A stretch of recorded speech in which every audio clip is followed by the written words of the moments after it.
चोर। एक गांव में 4 चोर रहते थे और वे प्रायः इकट्ठे ही चोरी किया करते थे।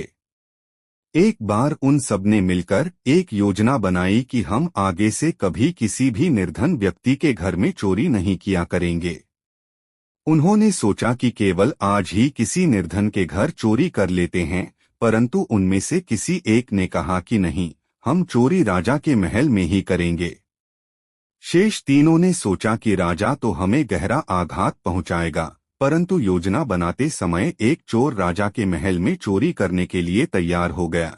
वह चोर पहले तो अपने मामा के घर गया, फिर उसने चोरी करने के लिए लोहार से लोहे की कुछ खूंटियां बनवा लीं और राजा के महल की ओर बड़े सधे हुए कदमों से चल पड़ा।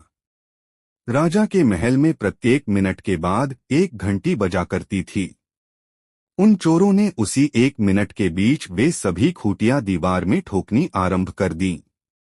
इस तरह खूंटियों पर पड़ती हुई हथौड़े की आवाज उसी घंटी की आवाज में खो जाती थी और किसी को भी यह पता न चला कि राजा के महल के पीछे की ओर दीवार पर खूंटियां ठोकी जा रही हैं। इस तरह चोर राजा के महल के अंदर प्रविष्ट हो गया और उसने देखा कि राजा और वजीर दोनों ही मदिरा के नशे में बिल्कुल बेहोश पड़े हुए हैं। चोर ने वजीर के सोते हुए ही उसकी गर्दन काट ली। इसके बाद उसने राजा के पलंग के नीचे से सोने की ईंटें निकाल लीं और अपने मामा के घर आ गया।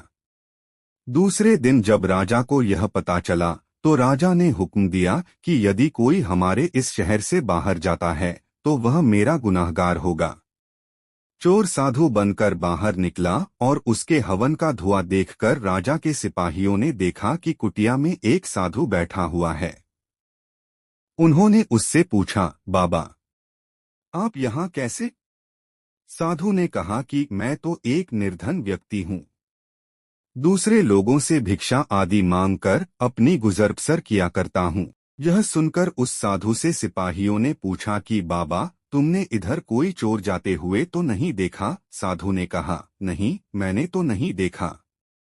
जब सिपाहियों ने उसे बताया कि वह पकड़ा नहीं जा रहा है तो साधु बने हुए उस चोर ने कहा, तुम अपना घोड़ा मुझे दे दो और तुम में से एक व्यक्ति मेरी पोशाक पहन ले और मैं सिपाही की पोशाक पहन लेता हूँ। इसके बाद मैं उस चोर को पकड़ कर ले आऊंगा। एक सिपाही ने अपनी पोशाक और घोड़ा साधु को दे दिए। अब साधु ने सिपाही का रूप धारण कर लिया और वह घोड़ा लेकर चल पड़ा। सिपाही बने साधु की उसके मित्र प्रतीक्षा ही करते रहे, परंतु वह न आया। चोर अपने मामा के घर पहुंच गया और दूसरे दिन उसके साथ चोरी करने के अपराध में उसका मामा भी उस जाल में फंस गया।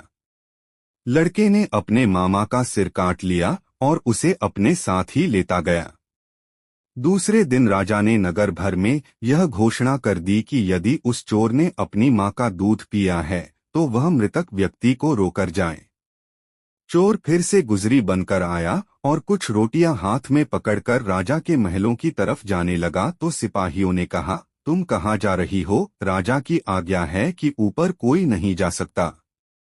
उसने कहा, मैं तो गली में से रोटियां इकट्ठी कर रही थी। सिपाही ने कहा कि फिर तुम ऊपर सीढ़ियां क्यों चढ़ रही थी? तो वह गुजरी कहने लगी कि यहाँ मेरे रिश्तेदार काम करते हैं। सिपाही ने कहा, तुम आज वहां नहीं जा सकती। उसने वहीं अपने मामा की लाश पर रोटियां गिरा दी और रोने लगी। कुछ समय पश्चात उसने वहां से रोटियां उठाई और वहां से चली गई। जब राजा ने पूछा कि यहाँ पर कोई रोने तो नहीं आया तो सिपाहियों ने कहा, यहाँ एक गुजरी आई थी जो हमारे इनकार करने पर यहाँ पर रोने लग गई थी। राजा ने कहा, वही तो चोर था। दूसरे दिन राजा ने ऐलान कर दिया, मैं चोर के साथी की चिता दरिया के किनारे पर लगा रहा हूँ। यदि उस चोर ने अपनी मां का दूध पिया है तो वह अपने साथी के धड़ के साथ उसका सिर जोड़कर जाए। चोर ने सुनकर एक योजना बनाई। वह चोर अपने शेष साथियों को भी ले आया और राजा के सेवकों से कहने लगा कि यह राजा की पुत्री है। इसे बच्चा पैदा नहीं हो रहा, इसे दरिया में स्नान करना है। यदि इसे स्नान करने न दिया गया तो राजा सपरिवार दंड देगा। चोर ने अपने मामा की चिता के पास जाकर उसके धड़ के साथ सिर जोड़ दिया और वह वैसे ही डोली में बैठकर वापस आ गया। सांझ के समय राजा ने जब आकर अपने सेवकों से पूछा कि यहाँ पर कोई आया तो नहीं था, तो सेवकों ने कहा, यहाँ तो सिर्फ आपकी पुत्री आई थी। राजा ने कहा, वही तो चोर है। चोर के मामा का संस्कार करने के पश्चात राजा ने ऐलान कर दिया कि यदि उस चोर ने अपनी माता का दूध पिया है तो वह आकर फूल भी चुनेगा। चोर अफीमची बनकर भांग घोटने का कार्य करने लगा और वह श्मशान घाट के पास आकर बैठ गया।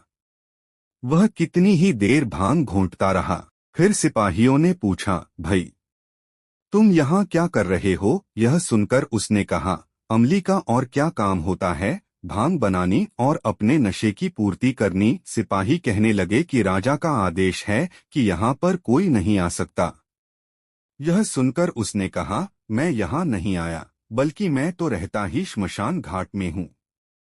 बातों ही बातों में चोर ने सिपाहियों को अपने साथ कर लिया और उन्हें भांग पिला दी। भांग पीकर सिपाही बेहोश होकर गिर पड़े तो चोर ने अपने मामा के फूल भी चुन लिए और सिपाहियों की आधी आधी दाढ़ी काट ली। फिर श्मशान की राख लेकर उनके मुंह पर मल दी और आराम से चल पड़ा।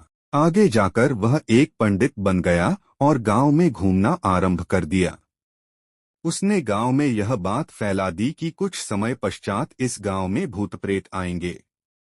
तुम अंगारे और पत्थर तैयार रखो। जब वे तुम्हारे गांव पर आक्रमण करेंगे तो तुम लोग भी अंगारों और पत्थरों से उन पर आक्रमण कर देना। इस तरह तुम्हारी जान भी बच जाएगी और वह भाग भी जाएंगे। उधर जब राजा के सिपाहियों को होश आया तो उन्होंने अपना हुलिया बिगड़ा हुआ देखा तो वे हैरान हो गए, परंतु जब उन्होंने ध्यान से देखा तो वे सहम गए, क्योंकि वहां से कोई फूल चुनकर ले गया था। सभी सिपाही एक दूसरे को कहने लगे कि तुम्हारे मुंह को क्या हुआ है। अब जब उन्हें ये बात समझ में आई कि वे भूत जैसे बन गए हैं तो अपने अपने मुंह छिपाकर वे लोग घर की तरफ भागे।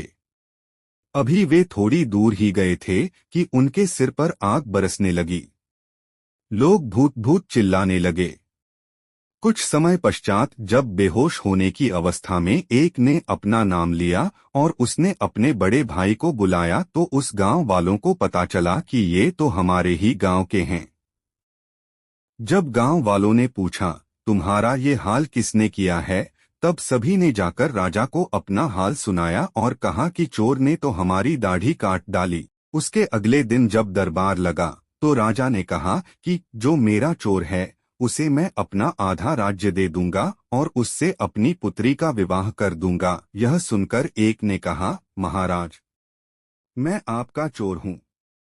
यह सुनकर राजा ने उससे पूछा, तुम्हारी पहचान क्या है? तो उसने राजा की चुराई हुई सभी वस्तुएं वापस कर दी। अब राजा ने अपनी पुत्री का विवाह उससे कर दिया और उसे आधा राज्य प्रदान कर दिया। इस प्रकार अब वह चोर हंसी खुशी से रहने लगा। धन्यवाद। पूरा वीडियो देखने के लिए। आपको वीडियो अच्छा लगा हो तो प्लीज इसे लाइक करें, शेयर करें और चैनल सब्सक्राइब करें।